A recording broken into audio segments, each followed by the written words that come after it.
awalnya dari gigi, ya infeksi itu menyebar ke organ lain, ke jantung, ke paru-paru, bahkan ke organ-organ vital yang lain, ke otak, yang akhirnya menyebabkan kematian. 6,9%, 56,9%. orang Indonesia ini usia 3 tahun itu udah ada masalah gigi. Kita makan, lalu langsung sikat gigi. Itu malah jadi merusak lapisan email gigi kita. Jadi pada murudul.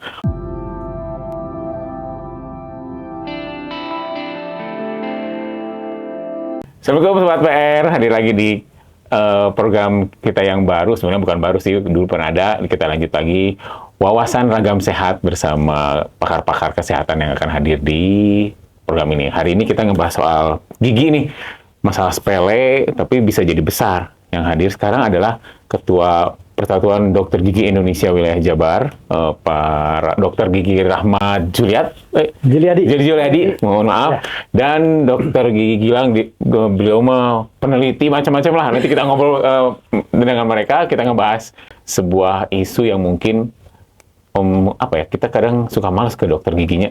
Kenapa? Nanti kita ngobrol panjang di situ. Tapi kita juga penasaran sih, kenapa kita ngebahas dokter gigi nih di program Waras ini? Teringat lagu zaman kecil ya, habis mandi, bangun tidur ku terus mandi, tidak lupa menggosok gigi. Habis mandi ku terus makan baru. Nah, saya tuh penasaran, itu memang kalau mandi itu memang harus langsung gosok gigi atau enggak sih, Dok? Kan mungkin rada bau-bau gitu ya, bau jigong gitu ya. Nah, kita tuh pengen tahu memang apa, harus gosok gigi dulu baru makan atau kita makan dulu atau baru gosok gigi. Nah, kan kalau di lagunya kan gitu ya. Iya, betul. Ini saya nggak boleh pemirsa ya. Oke. Sobat PR. Sobat PR. Jadi terima kasih ya Kang ya, udah diundang kami ke sini.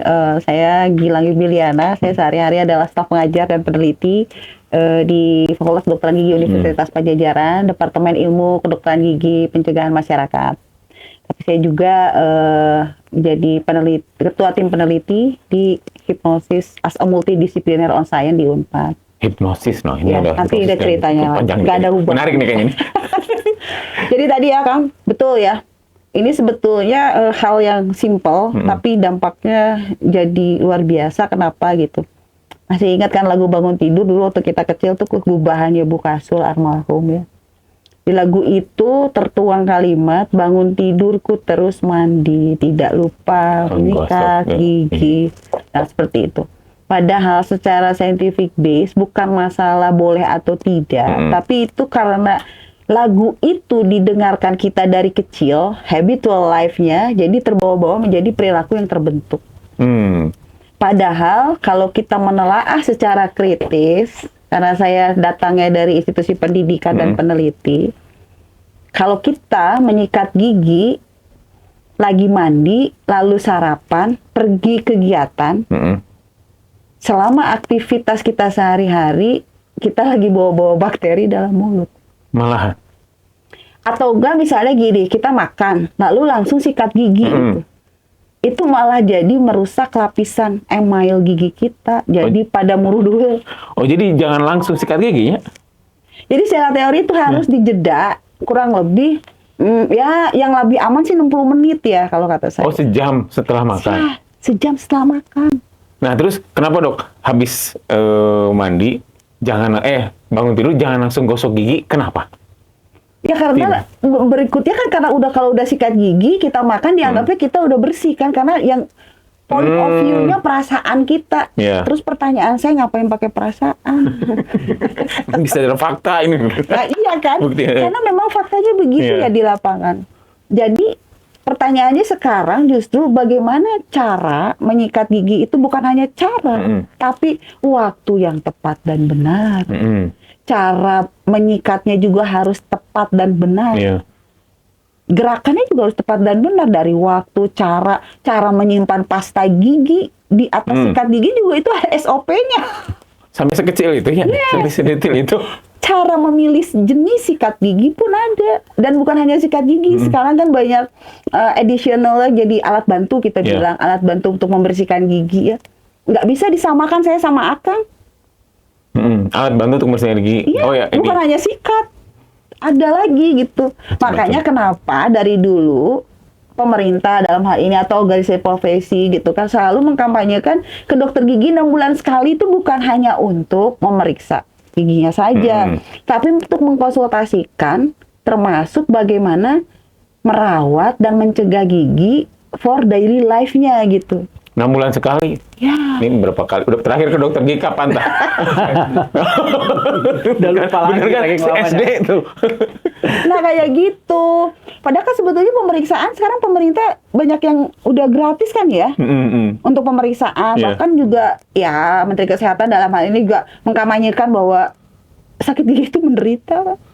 Iya, pas sudah sakit. Kita ke dokter gigi itu biasanya pas lagi sakit. Ya. Nah, udah sakit ke dokter gigi. Udah aja lupa. Itu kejadian di sayanya pas dokter gigi sakit, bolong. Kadang suka lupa kan itu nggak bisa langsung ditambal ya dok ya. Betul. Harus ada perawatan. Nah itu kadang saya udah perawatan kesekian, malas udah aja gitu. Ya. Sebelum ditambal. Jadi sebetulnya tadi ya mulainya itu dari daily life orangnya gitu. Ya dari tadi bangun tidur. Kan semua dimulai dari bangun tidur kalau saya ya. Bangun tidur lalu dia melakukan self hygiene lah ya. Mandi dan segala macam. Mulai dari itu aja dulu. Iya. Kalau di rumah kan berarti ada ibu, ada anak misalnya ya. Berarti kan yang menjadi motornya itu punten ibunya kan sebetulnya. Tapi kalau kita merefleksikan data nasional nih ya, kita lihat data nasional 2023. Hampir itu 56,9%.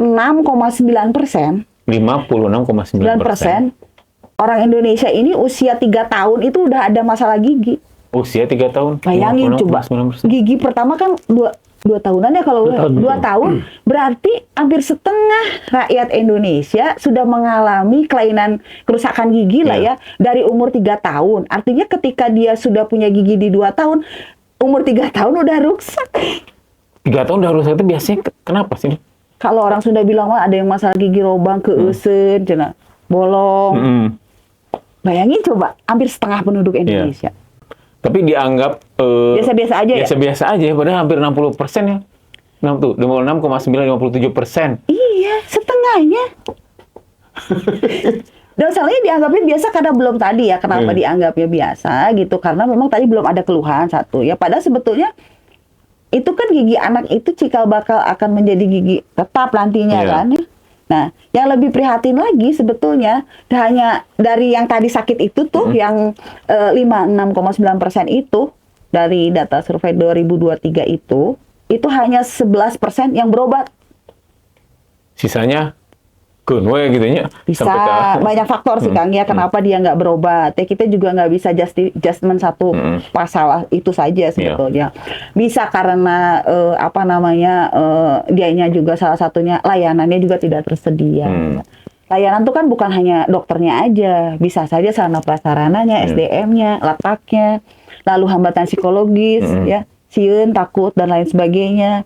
Ujung-ujungnya juga mungkin tidak ada biaya atau aksesnya. Walaupun BPJS sudah ada kan sebenarnya ditanggung kan BPJS? Ada sebetulnya, cuman kan BPJS juga kadang kan dari jarak pemberi pelayanan pertama PTP pertama dengan tempat tinggalnya misalnya jauh kan kita kalau ngomongin ya nggak usah ngomongin Indonesia lah Jawa Barat aja gitu kan belum tentu cukslek gitu kan. Harus mungkin dari daerah itu harus dari rumah dia harus naik ojek dulu atau jalan dulu menuju ke PTP pertama gitu kan. Belum demografi kita juga yang seperti ini. Jawabannya seperti itu ya. Nah gitu. Kalau misalnya kita jangan ngomongin Bandung ya. Bandung mah udah banyak lah ya. Ya kayak begitu. Nah itu sebetulnya yang menjadi bukan pemikiran ya. Ya harus kita tangguli bersama-sama. Ya salah satunya kegiatan ini sekarang ini. Dan mungkin di situ peran PDGI juga ada di situ ya, ya dok. Nah, kalau PDGI sendiri sekarang itu maksudnya visi apa yang diinginkan oleh PDGI khususnya kesehatan gigi gitu ya? Mungkin juga memantau juga kan, misalnya kan Kang Rahmat itu di Jawa Barat. Sebenarnya akses warga untuk berobat ke gigi gitu ya di Jawa Barat sudah merata atau belum? Nah, ini sebetulnya pertanyaan sangat mendasar sekali ya. Jadi memang permasalahan kita saat ini bukan hanya kekurangan dokter gigi, ya. Tapi yang lebih serius adalah distribusi dari dokter gigi itu. Dokter gigi cukup berarti? Nah, kalau melihat aspek Jawa Barat, sebetulnya Jawa Barat itu salah satu provinsi yang jumlah dokter giginya itu sangat banyak. kedua terbesar setelah DKI Jakarta. Kedua terbesar setelah. Jumlahnya di Jawa Barat itu kurang lebih sekitar ada 6.800-an. Itu per Oktober. Berarti kalau sekarang mungkin sudah hampir mencapai 7.000-an dokter gigi di Jawa Barat. Nah, kalau rasio ideal menurut standar WHO itu satu dokter gigi itu melayani 10.000 penduduk. Satu dokter gigi 1 untuk 10.000. Oke. Ya, kalau misalkan sekarang asumsinya Jawa Barat itu penduduknya sekitar 50 jutaan lebih ya, 51 juta. Ini penduduk Jawa Barat penduduk terbanyak di Indonesia ya, setara dengan Korea Selatan ini. Jadi kalau 1:10.000 kan dengan 5.000 dokter gigi aja secara jumlah itu sudah cukup. Hanya jadi masalah distribusinya. Dokter gigi di Jawa Barat itu ngumpulnya di kota semuanya. Ya. Jadi 6.000 sekian dokter gigi itu ngumpulnya 1.600-an ada di kota Bandung. Terus 1.200-an ada di kota Bekasi. Ya. 800-an ada di kota Depok. Ya. 700-an. Udah ambil berapa tuh ya? Tinggal sisa. Ada Kabupaten Pangandaran yang hanya 23 orang. Ada yang penjaga ibu kota lah ya. Di daerah Kabupaten Bandung, Cimahi, KBB, Sumedang, itu jumlahnya masih sedikit. Bahkan Sumedang itu masih sekitar 50 dokter gigian, padahal kan Sumedang ke Bandung itu cuman nyebrang. Artinya permasalahannya itu, ada beberapa kabupaten kota di Jawa Barat yang jumlah dokter giginya masih sangat minim. Ada yang nggak ada nggak? Ada. Selalu ada ya pasti. Hanya bayangin aja, satu kabupaten dokter giginya hanya 20 orang. Di Jawa Barat itu ada sekitar 1.100 puskesmas.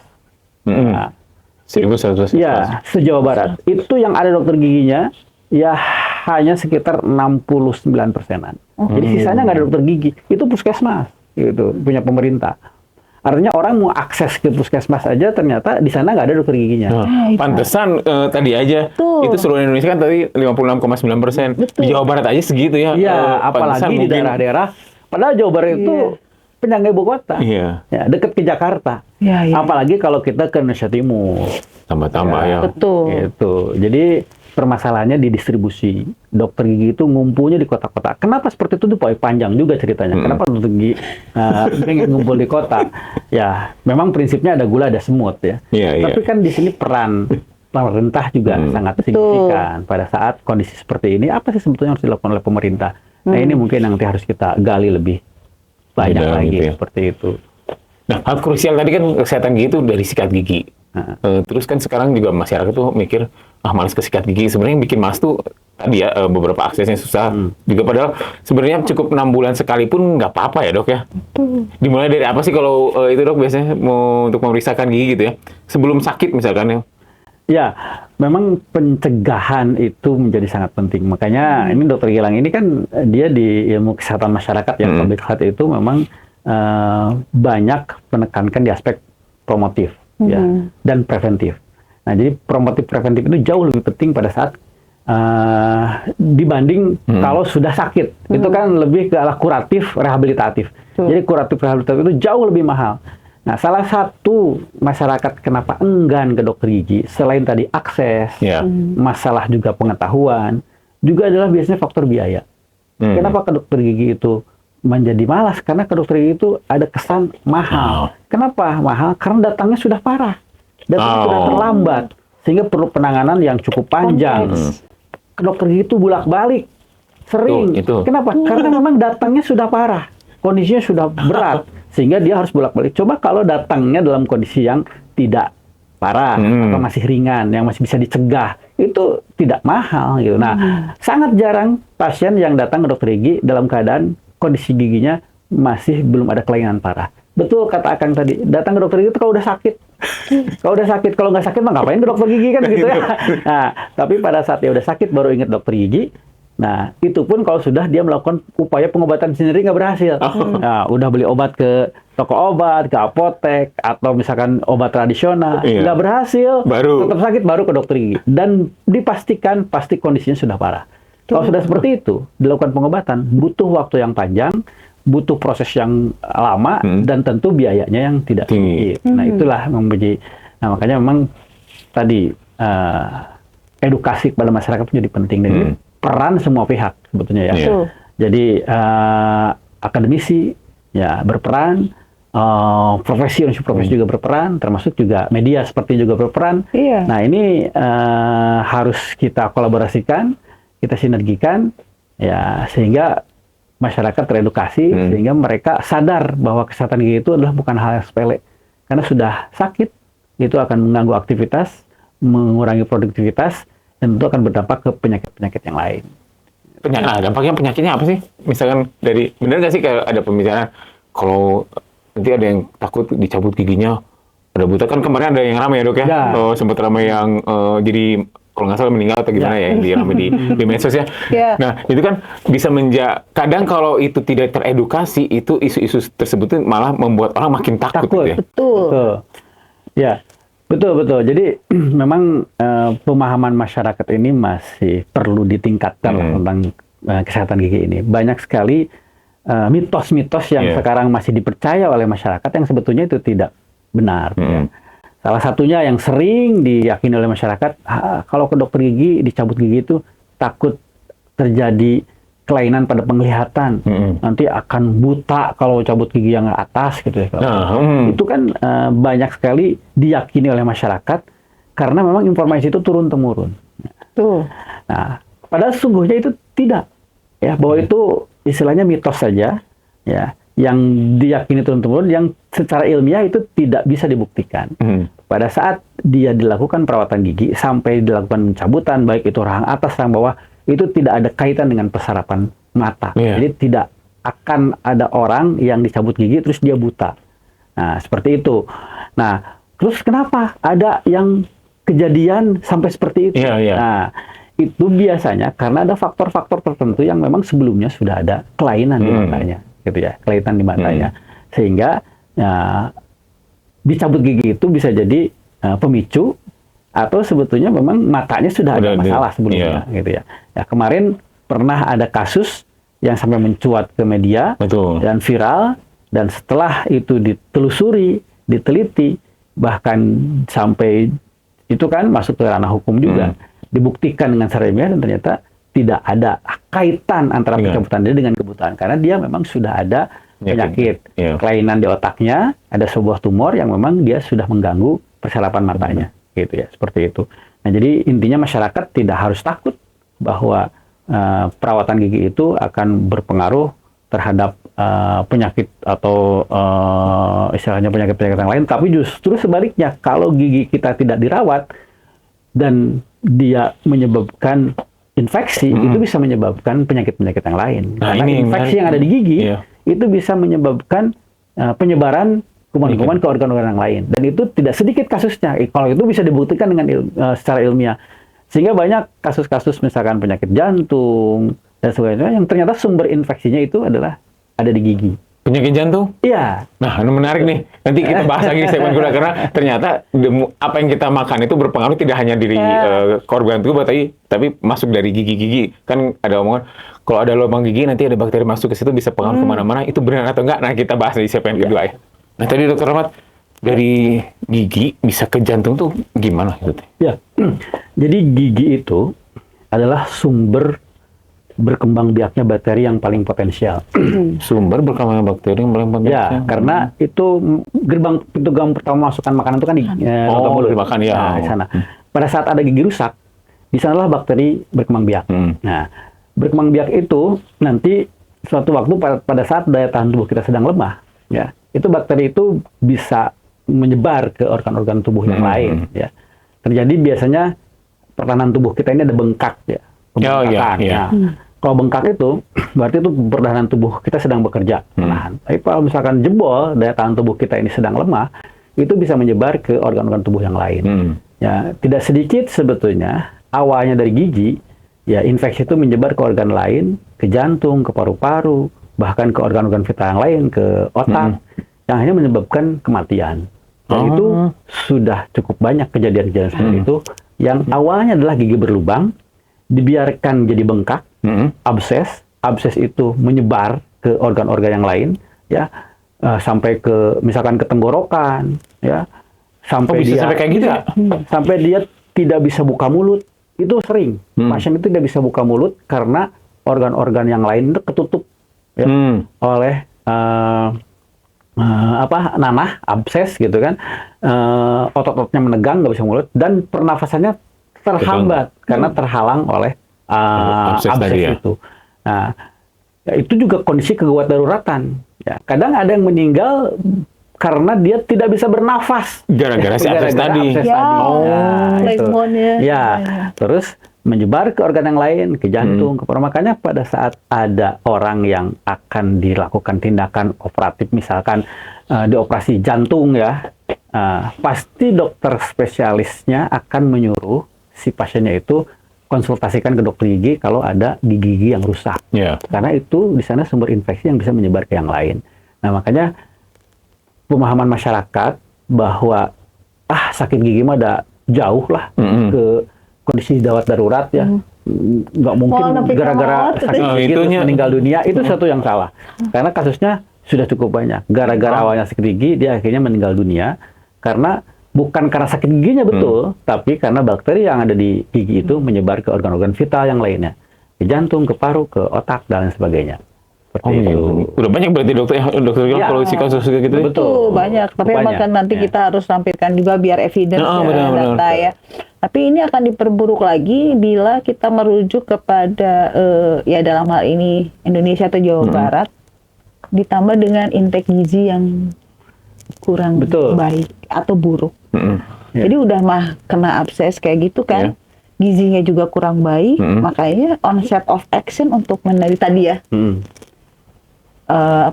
Untuk terjadinya kematian tuh lebih cepat. Benar juga, maksudnya hal yang dianggap sepele, benar tadi, hal yang dianggap sepele ternyata itu bisa menjadi masalah yang lebih besar gitu ya. Betul. Ini tambahan sedikit kan. Sekarang kan Indonesia giat-giatnya untuk menekan prevalensi angka stunting. Stunting kan kemarin ngetop ya. Termasuk di Jawa Barat sendiri, jangan angka stunting Jawa Barat ini cukup tinggi. Stunting itu kan istilahnya kekurangan gizi kronis ya. Dan gizi itu, asupan gizi itu, pintu gerbangnya adalah rongga mulut. Pada saat dia mengalami masalah di rongga mulutnya, sehingga dia tidak bisa makan dengan baik dari mulai bayi, balita, sampai orang dewasa, itu dipastikan asupan gizinya akan jelek juga. Jadi walaupun ada asupan gizi tapi tidak bisa, ini kan tetap aja stunting aja ya gitu. Karena giginya juga tadi kan umur 3 tahun udah nggak ada. 3 tahun ya. Artinya peran kesehatan gigi itu menjadi penting, termasuk pada saat pencegahan stunting. Jadi ada kaitannya juga gitu. Makanya ya kita dari sekarang lah jangan menganggap sepele permasalahan gigi, karena memang menyangkut kesehatan secara keseluruhan. Dan ya berefek serius tadi gitu. Seperti itu. Jadi promote ini harus nyampe juga ke masyarakat ya, karena kalau nggak salah udah ada program-program juga ya untuk dokter ke sebetulnya Fakultas Kedokteran Gigi kemarin melalui dekan kami Profesor Rudi Arifin itu juga merepresentatifkan bahwa FKG juga yang nganjang ke warga itu kan ya, bersama Pak Gubernur itu kan kegiatan yang memang masih berlanjut atau enggak saya juga harus dicek lagi. Cuman nggak bisa hanya sekedar program seketika begitu saja kan ya, namanya juga program kan.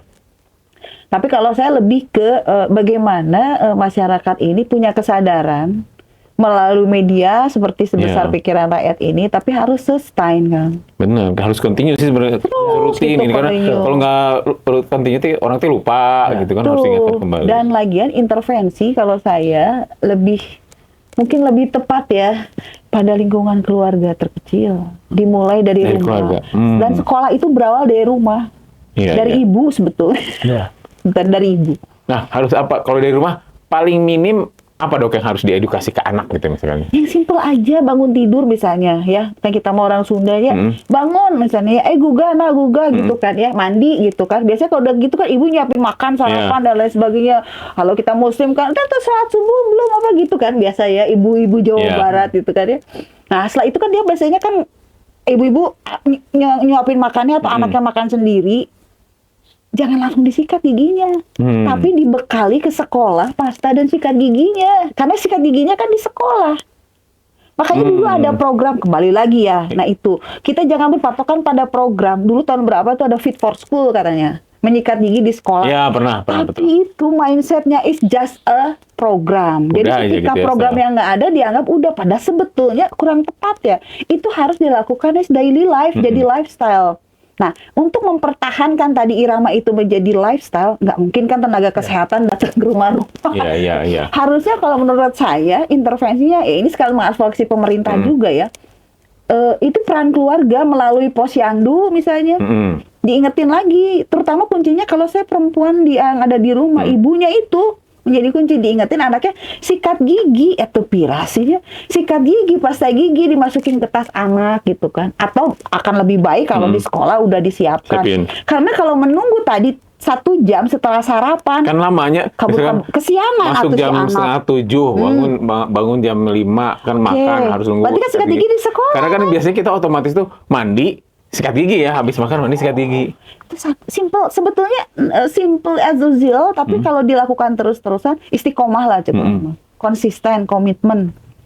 Bawa ke sekolah, jadi sikat giginya di sekolah, tapi di sekolah juga perlu dikoreksi sebetulnya, divalidasi lagi apakah sarana prasarananya mumpuni untuk anak melakukan ini, karena tidak semua sekolah ada fasilitasnya buat sikat gigi gitu kan ya. Bukan hanya sikatnya oke bawa dari rumah misalnya sama pastanya.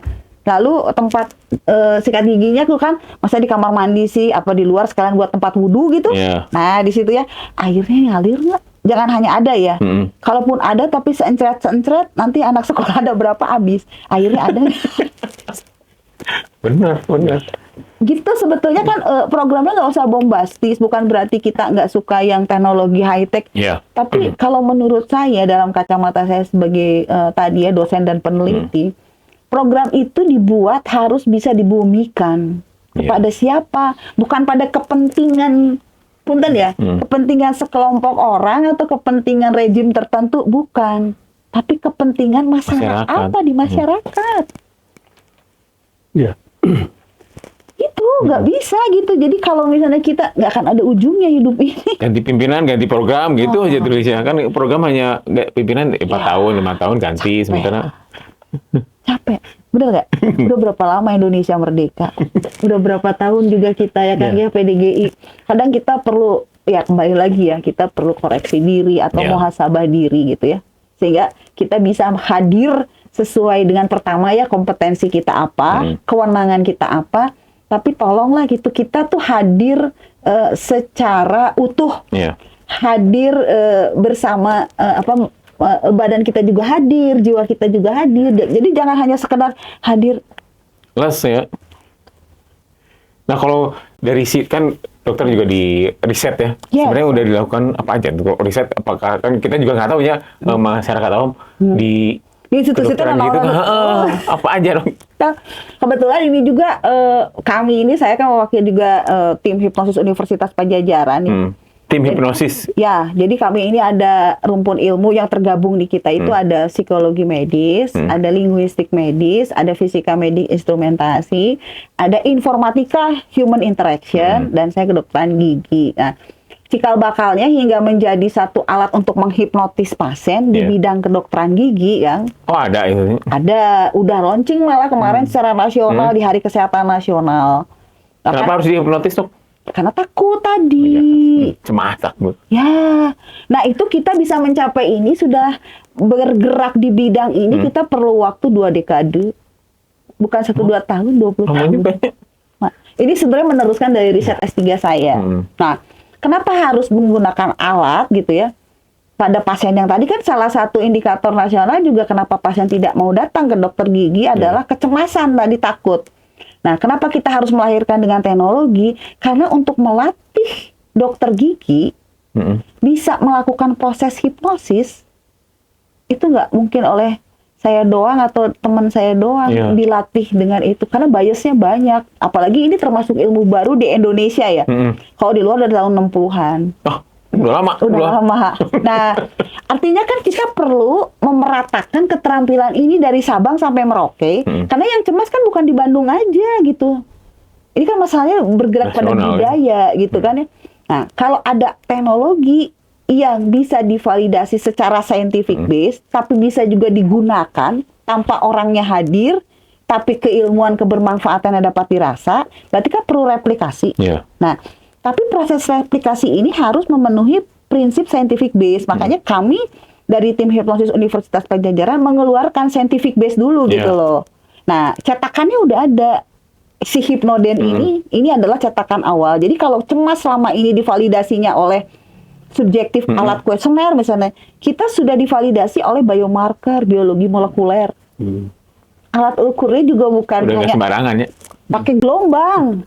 Jadi kalau misalnya saya bilang akan sudah terhipnosis, justifikasinya bukan kata saya, bukan kata dokter. Ada terukur ya? Terukur secara gelombang EEG dan air liur dan darah. Jadi sudah ada rumusannya. Itu sebenarnya dari kalimat. Oh, dari kalimat? Kalimat. Masya Allah ya. Linguistik, medical linguistik. Jadi ada kalimat mantra kalau kita bilang. Kalimat mantra yang harus digunakan oleh seorang dokter gigi agar pasiennya bisa pain-nya turun, ansietasnya turun. Contohnya gimana dok? Contohnya? Misalnya pasiennya saya ya, coba. Kan pasien misalnya takut kan? Ya berarti kita dokternya suka bilang relax kan, tenang kan? Yeah. Cuman berapa kali kalimat tenang itu diulang? Oh, ada jumlahnya itu teh. Dan itu sudah terpatenkan oleh Universitas Padjadjaran.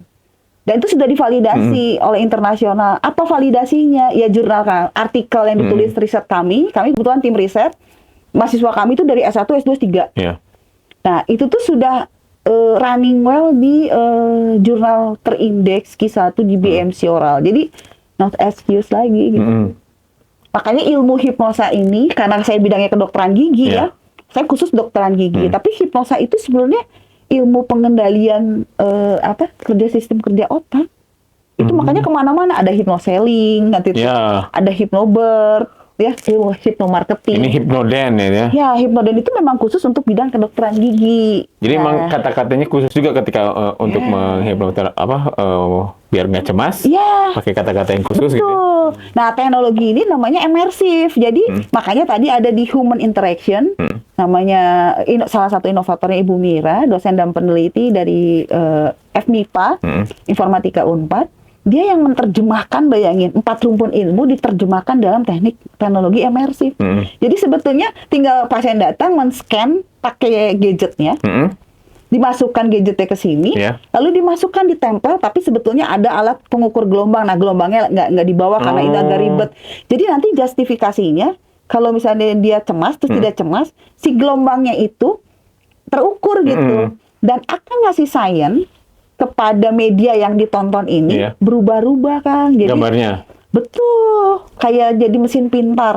Kan sekarang teknologi AI dan segala macam, jadi otomatis gitu kayak mesin pintar berubah. Nah, itu kerjaannya fisika instrumental. Cuman kalimat terstrukturnya dari linguistik, lalu ada komunikasi kesehatan. Nah, kamu dokter gigi apa kerjanya? Objeknya gigi. Jadi pembawa masalah awal ini sebenarnya saya bawa masalah. Karena dari tadi ya keluhan-keluhan masyarakat juga ketakutan tadi ya dok ya. Takut datang ke dokter gigi dan lain-lain. Iya, betul. Dan serunya sebetulnya kalau kayak gini karena kayak kita bergerak di dunia pendidikan ya. Betul-betul lifelong learning, kita belajar seumur hidup karena teman kita banyak. Nggak satu ilmu. Karena kalau kita bergerak di satu ilmu, kita kan nggak dapat point of view yang lain. Sementara masalah di masyarakat tantangannya itu luar biasa. Apalagi terasa kan sampai sini setelah pandemi COVID gitu kan ya, nggak bisa kita bergerak sendiri. Dan mahasiswa bimbingan saya juga saya bahagia gitu, punya banyak mahasiswa dari semua program studi. Bahkan mahasiswa kita ada yang udah nikah kan, dari fisika sama kedokteran gigi. Campuran. Benar kan? Panjangkan silaturahmi, bikin hidup makin hidup gitu loh. Itu aja kebahagiaan saya mah. Senang gitu sayanya. Jadi terus berkembang. Bahkan dengan riset ini kita juga, emang kalau saya sih by design ya, saya memang diarahkan untuk mengkaji ini. Awalnya kan karena saya kembali ke Indonesia itu untuk mensainskan ilmu hipnosis sebetulnya. Nah, tapi seiring perjalanan waktu, saya juga nggak nyangka bisa jadi begini, bisa running ke nasional. Ya, bisa jadi ini kan jadi termasuk produk unggulan Unpad sebetulnya. Karena kita juga 110 inovator itu yang di konferensi sains teknologi di ITB yang dibuka langsung Pak Presiden, itu saya diundang langsung. Kita nggak nyangka sampai situ. Betul. Bisa bermanfaat ya doknya gitu. Begitulah. Tapi kan itu bisa terjadi karena kolaborasi kan. Nah, berarti bagus sekarang spiritnya juga terkait masalah kesehatan gigi di Indonesia atau di Jawa Barat. Nggak bisa satu sektor saja atau cuma aing-aingan gitu. Nah, kalau sebarang kira-kira nanti teman-teman dari PDGI mulainya dari mana kan? Ya, jadi memang ini harus bersama-sama ya. Tidak bisa satu pihak, satu sektor saja yang bergerak. Tapi ini harus kolaborasi semua pihak. Tadi data awal kan disebutkan bahwa lebih dari setengah penduduk Indonesia, termasuk penduduk Jawa Barat itu sakit gigi, punya masalah di gigi, ya. Dan hanya kalau kita hitungan angka 50 juta ya kita buat 50 juta penduduk Jawa Barat itu sakit gigi. Oke. 50 juta. Setengah dari berarti 25 juta sakit gigi. Dari 25 juta itu hanya 11% yang berobat. Iya. Berarti hanya 2 jutaan. Hanya 2 juta yang berobat. Selebihnya dia nggak berobat. Ada mencari pengobatan sendiri. Penyebab nggak berobat itu kan banyak. Dari mulai tadi faktor aksesibilitas karena jauh sarana prasarana, faktor SDM-nya dokter giginya yang tidak terdistribusi dengan baik, faktor biaya. Nah, itulah yang harus diperankan oleh berbagai pihak. Biaya, misalkan masyarakat sekarang diberikan kesempatan mereka dengan BPJS Kesehatan. Ya, jadi pemerintah menunjukkan. Terus aksesibilitas, ya sekarang infrastruktur termasuk tempat-tempat layanan juga diperbanyak. Terus juga masalah edukasi itu juga terus ditingkatkan pada masyarakat. Terus juga termasuk yang tadi faktor yang cukup penting adalah kenapa masyarakat nggak ke dokter gigi karena takut. Sieun. Dari dulu sampai sekarang. Kebayang, kalau tadi kita nyeri, aduh, kenapa nggak dokter gigi sieun? Nah, karena itu sudah frame dari dulu bahwa mindsetnya udah nempel bahwa ke dokter gigi takut. Banyak sekali pasien yang belum diapa-apain ke dokter gigi, ke ruang dokter gigi kabur. Mending gelut orang daripada gitu kan. Nah, salah satunya adalah dokter Gilang mengembangkan ini. Jadi bagaimana caranya pasien ke dokter gigi, dia nggak takut. Dia nyaman ke dokter gigi, berkomunikasi dengan dokter gigi nyaman, menyampaikan keluhan-keluhan nyaman. Pada saat dilayani juga nyaman. Nah, itulah akhirnya mereka merasa bahwa ternyata ke dokter gigi itu nggak kenapa-kenapa ya. Nah, itulah sehingga masyarakat itu istilahnya derajat kesehatan giginya semakin meningkat karena tadi faktor-faktor semuanya itu dikurang, ya. Rasa takut, rasa cemasnya berkurang, fasilitas pelayanan kesehatannya ditambah, jumlah dokter giginya ditambah dan diratakan sebarannya, termasuk juga aspek pembiayaan masyarakat, pemerintah dengan jaminan layanan kesehatan. Nah, kalau semuanya bekerja sama dengan baik, insya Allah quality of life juga, kualitas hidup, karena ujungnya tadi kan ya peningkatan kualitas pelayanan kesehatan semakin baik sehingga ya derajat kesehatannya juga meningkat gitu. Karena semua mulai dari gigi sih ya, kita makan kan pakai gigi, coba bener nggak? Pernah bilang makasih nggak sama gigi? Sudah, nggak pernah. Semuanya berperan dari perguruan tinggi, termasuk dari institusi profesi. Kita kan berkewajiban untuk mengedukasi masyarakat dan juga bagaimana kita membuat para dokter gigi ini memberikan pelayanan terbaik pada masyarakat. Ya, karena kita ada namanya pembinaan anggota. Pembinaan anggota itu kan selalu kita lakukan rutin. Mereka kita ingatkan para dokter gigi itu untuk bisa bekerja dengan baik sesuai dengan standar prosedur yang sudah ditetapkan, standar profesi, standar pelayanan, termasuk standar etik. Sehingga apa yang diberikan oleh pelayanan dokter gigi kepada masyarakat itu betul-betul pelayanan yang prima, pelayanan yang baik gitu kan. Nah, itu yang terus kita upayakan dari sisi organisasi profesinya. Jadi profesionalisme dokter giginya betul-betul dijaga sehingga orang yang berobat ke dokter gigi itu mendapatkan pelayanan yang terbaik. Nah, itu kita dari dokter giginya. Nah, dari media ya seperti inilah kita sampaikan kepada masyarakat supaya masyarakat memang semakin paham seperti itu. Sama satu lagi jangan lupa, karena kita juga punya kewajiban moral sustainable tadi. Ya, kegiatan ini juga kita libatkan adik-adik dari BEM ya. Dari BEM FKG Unpad dalam hal ini ya. Selain gini karena memang tadi ya keberlanjutan itu yang selalu kita utamakan tuh itu gitu, karena kita juga kan bisa begini karena guru-guru kita sebelumnya gitu, berarti kita meneruskan menularkan terus gitu kan ya. Dan pola komunikasinya juga kan beda lagi dengan anak-anak muda juga seperti apa gitu. Mudah-mudahan ini program waras yang dengan kerjasama dengan PDGI ini kita terus berlangsung. PDGI dan dari FKG Unpad berlangsung untuk memberi edukasi ke masyarakat di episode pertama ini. Nanti kita lanjut di episode berikutnya dengan isu yang menarik. Nah, mungkin Dok ada yang mau disampaikan ke Sobat PR, Dok? Ya, ini pesan yang ingin disampaikan dari PDGI, ya, Persatuan Dokter Indonesia, khususnya di daerah Jawa Barat, kepada para pemirsa ya, bahwa kesehatan gigi ini sangat penting karena akan menyangkut kesehatan secara keseluruhan. Jangan anggap sepele sakit gigi. Ya, oleh karenanya periksakan ya kesehatan gigi itu kepada dokter gigi ya yang ada di sekitar kita, bisa ke puskesmas, bisa ke klinik ya. Dan kalau sudah tidak bisa ditangani biasanya dirujuk ke rumah sakit. Jangan sampai nunggu kondisinya lebih parah ya. Karena kalau sudah lebih parah maka prosesnya akan lebih rumit ya, lebih panjang dan mungkin berbiaya lebih mahal. Oleh karenanya sekali lagi diharapkan masyarakat bisa betul-betul menjaga kesehatan giginya dengan cara mencegah terjadi sakit gigi dengan melakukan perawatan yang sedini mungkin. Yang tadi disampaikan adalah perawatannya adalah sederhana sebetulnya, menyikat gigi ya, dengan baik ya. Cara dan waktu yang tepat gitu kan. Kan yang jadi masalah tadi adalah caranya tidak tepat, waktunya tidak tepat. Nah, itu.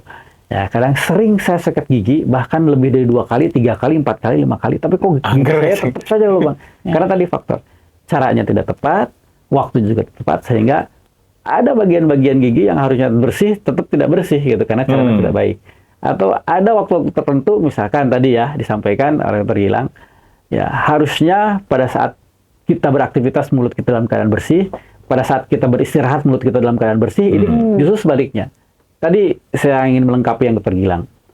Nah, kenapa pagi-pagi kita terbiasa langsung gosok gigi karena mulut kita terasa bau? Ya itu. Betul. Asa nggak enak. Asa nggak enak, pengen gosok gigi. Karena malam harinya sebelum tidur kita tidak gosok gigi. Gitu. Rata-rata seperti itu. Tapi kalau malam hari sebelum tidur kita gosok gigi dengan baik, dengan bersih. Nah, pada saat pagi hari kita bangun tidur, dengan hanya berkumur aja kita udah cukup segar. Karena malam harinya kita sudah bersih. Tapi kalau malam sebelum tidurnya kita tidak gosok gigi dan dipastikan dalam mulut kita, gitu ya? Pasti pagi harinya bau dan kita pengen gosok gigi. Makanya tadi pagi hari bisa langsung sarapan pagi itu karena memang malamnya juga udah bersih. Gitu. Jadi gosok giginya cukup 2 kali sehari. Pertama kali pada saat malam hari sebelum tidur.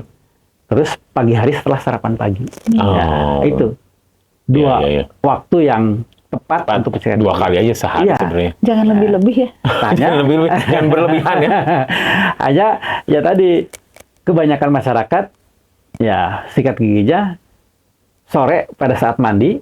Terus setelah itu malam hari makan. Setelah itu tidur. Pada saat tidur dia beristirahat di sini ya dalam keadaan kotor. Di sanalah bakteri berkembang biak. Ya, sehingga pagi-pagi kita merasa bau. Kenapa? Kan tidak gosok gigi. Sehingga ingin gosok gigi pagi-pagi kan begitu kan. Nah, jadi mengubah cara itu memang sederhana tapi tidak mudah. Ya, makanya mengubah kebiasaan itu ya harus perlahan-lahan. Karena mindsetnya udah gitu ya. Ya. Nah itu. Mindsetnya udah. Dan harus bermula dari rumah. Ya.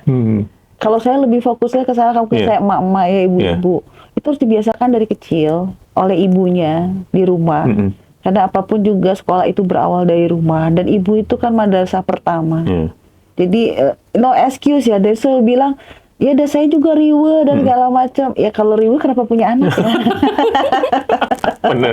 Jadi kalau lagu mah lebih baik sakit gigi daripada lebih baik sakit hati daripada sakit gigi. Salah juga itunya. Salah juga itu lagu. Betul. Ya. Dokter Gilang mungkin ada yang disampaikan, Dok? Ya itu kalau saya sih simpelnya gitu lah. Kalau dari kami, karena saya biasa sehari-hari dari gue saya praktisi ya. Jadi saya nggak hanya teori gitu kan. Saya juga praktisi dokter gigi yang memang menangani pasien langsung gitu ya. Masalahnya awalnya simpel. Semua masalah yang besar selalu diawali dari hal yang kecil. Sama ini juga, penyakit yang besar itu bisa dicegah kalau kita tahu awalnya gimana. Nah, awalnya itu sebetulnya dari daily life ya setiap hari.